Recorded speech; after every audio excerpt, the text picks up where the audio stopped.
E aí, pessoal, tudo bem com vocês? Espero que vocês estejam bem. Estamos aqui de volta e hoje o tema será super interessante. Vou contar pra vocês a história em detalhes, como eu vim parar na Irlanda como intercambista, como estudante de inglês, sem saber o idioma, aprendi o idioma e hoje tenho uma posição de liderança no Facebook. Fica comigo para eu conseguir detalhar e explicar pra vocês, compartilhar a minha experiência, aquilo que deu certo, aquilo que não deu certo, porque muitas vezes as pessoas já verem o resultado final e acham que é do nada que acontece. Não é do nada que acontece. Não, eu vou explicar melhor pra vocês como que aconteceu comigo. Espero que seja útil pra você. Às vezes você está aqui, tem o sonho de fazer intercâmbio, tem o sonho de conhecer esse mundo, tem o sonho de viajar. Eu não sei. Às vezes o seu sonho é diferente do meu, mas a minha experiência, o que aconteceu comigo, pode aplicar pra você também, bom? Então, fique junto aí. Espero que seja bom pra você.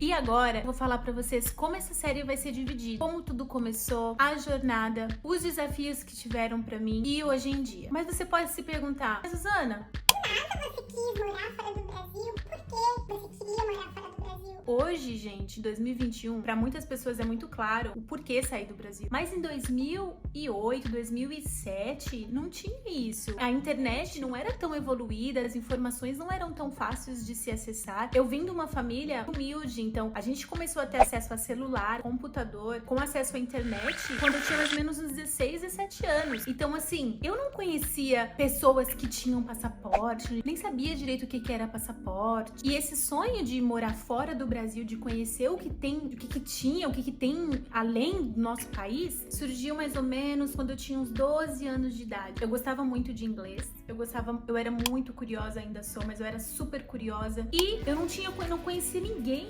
assim, nem sabia que tinha essa possibilidade de, com 12 anos, o único acesso à informação que eu tinha fora da minha casa era a televisão. E era aquela televisão ainda de, né? Vou colocar aqui a televisão antiga pra vocês verem como que era. E, assim, a televisão naquela época não passava coisas muito de outros países pra incentivar você a conhecer outros lugares, a falar outros idiomas. Até hoje o Brasil não investe tanto para o ensino público, para as crianças aprenderem um outro idioma, você tem que pagar, né?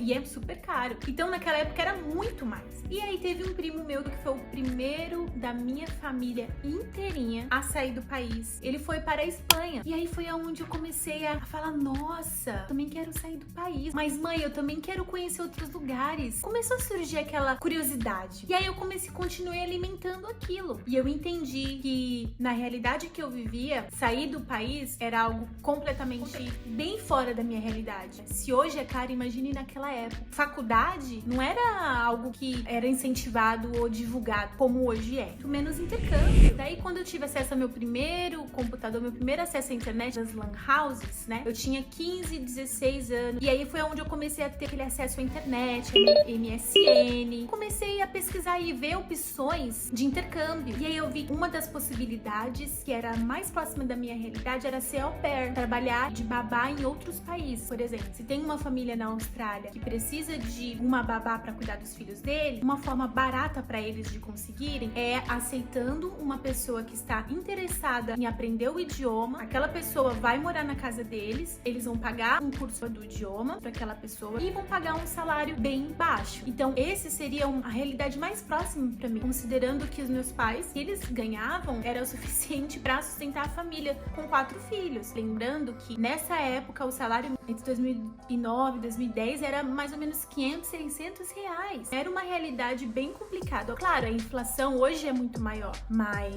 a realidade era bem diferente. E eu entendi, depois de pesquisar, de saber essas oportunidades, de ver as opções dentro da minha realidade, eu sabia que o inglês era essencial. Era essencial, gente. E eu não tinha muito incentivo de você aprender inglês, assim. E os cursos eram muito fora da nossa realidade. Assim, era muito caro, não tinha condição. E eu sabia que assim que eu conseguisse uma renda própria minha, eu poderia ter a condição de ajudar minha família e pagar o curso de inglês pra mim. E aí com 15 anos de idade eu consegui meu primeiro emprego. Yeah! E se você está gostando desse vídeo, por favor, curta e compartilha, se inscreva, ativa as notificações, porque assim o YouTube vai entender que o meu conteúdo é relevante e está ajudando você de alguma forma. Gente, eu fiquei muito feliz, vocês não têm ideia, eu fiquei muito feliz, porque conseguir o primeiro emprego era ter a primeira independência financeira, era poder ter um dinheiro para poder sentir útil em casa, em questão de ajudar a família, de ajudar os pais de alguma forma, e também fazer aquilo que eu sempre quis, que era fazer um curso de inglês, o que era fora da nossa realidade, financeiramente falando. E aí eu fiquei muito feliz, né? Primeiro emprego de operadora de telemarketing como estagiária. O meu salário, gente, não era o que eu esperava, porque quando eu fui ver o meu salário e comparar com o curso de inglês que era na época, não era suficiente para pagar o curso de inglês. Então, eu posso falar que o meu salário era R$300. Mas, gente, R$300 que era muito dinheiro, porque eu falo assim, parece que eu sou velha, não, mas eu tenho 29 anos. Naquela época, com 15 anos, é porque nos últimos 10 anos, a evolução da tecnologia, a evolução de informação foi tão grande que a gente pode falar daquela época como se fosse bem longe. Era R$500, R$600 o salário mínimo, então ganhar R$300 era meio salário mínimo, que era bastante coisa para uma menina de 15 anos. Aí, quando eu recebi meu primeiro salário, eu tive esse choque de realidade. Eu entendi que para eu realmente conseguir fazer o curso de inglês, eu precisaria de ter um salário maior. E para ter um salário maior, eu precisaria fazer uma faculdade. E aí, ao mesmo tempo, eu pensava, poxa, os meus pais não vão ter a condição de pagar uma faculdade para mim e para os 4 filhos. Então, eu entendi, vi as possibilidades. E a minha única opção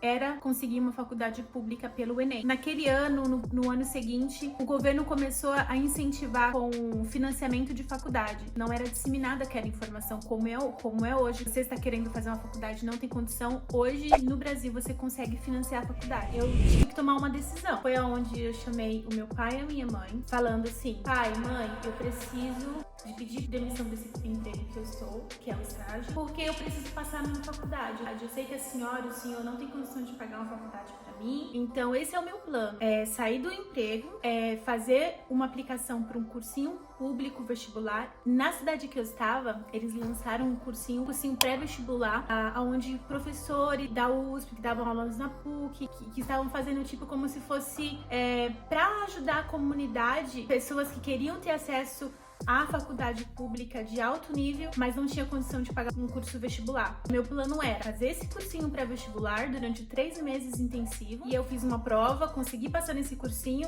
Esse cursinho iria me dar a base que eu precisaria para passar num vestibular de uma faculdade pública, porque o ensino que eu tinha da escola estadual não era suficiente, eles não preparavam para poder conseguir passar no vestibular de cara. Mas para isso eu precisava sair desse emprego. Foi aonde eu pedi para os meus pais me darem a oportunidade de pagarem R$10 por dia de passagem pra mim. Gente, pra muitas pessoas, eu não sei a sua realidade, mas R$10 por dia era muito dinheiro. Seria o quê?